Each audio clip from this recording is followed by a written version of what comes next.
see how this is, and we may not have to ski all the way. We might be able to walk in or snowshoe.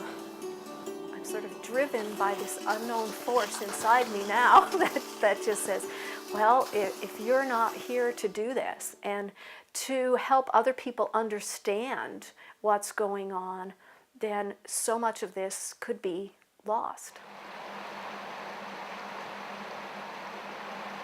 As we see bull trout decline, that's like the canary in the coal mine. That's telling us, well, there's a problem with our water quality.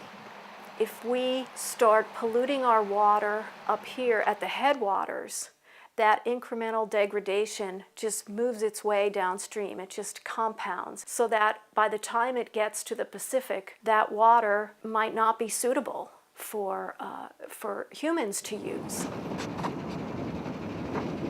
Roads are built to get into areas so they can be logged.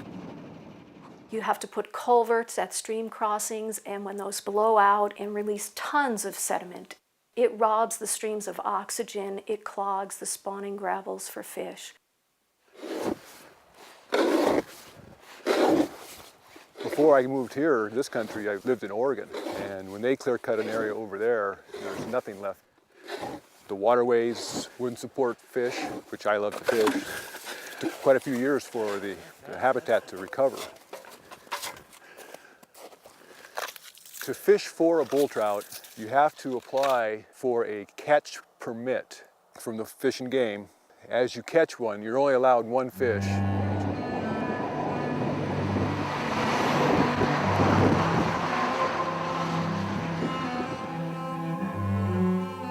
This whole area was clear cut. It was one of the logging units that went forward as we were working on the lawsuit.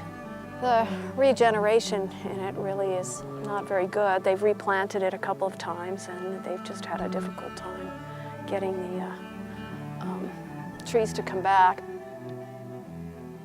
Economically growing trees, here it takes at least 100 years to get a tree that can be merchantable, where in some other places in the southeast it can be grown in 20 to 30 years.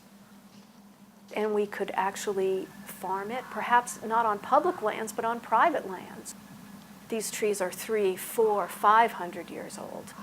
What's at stake is really the loss of this old-growth ecosystem and the loss of species who really need these specific kinds of forests in order to survive.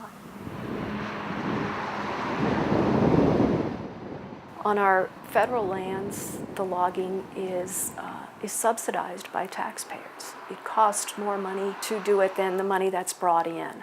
And so the profits are going to corporations.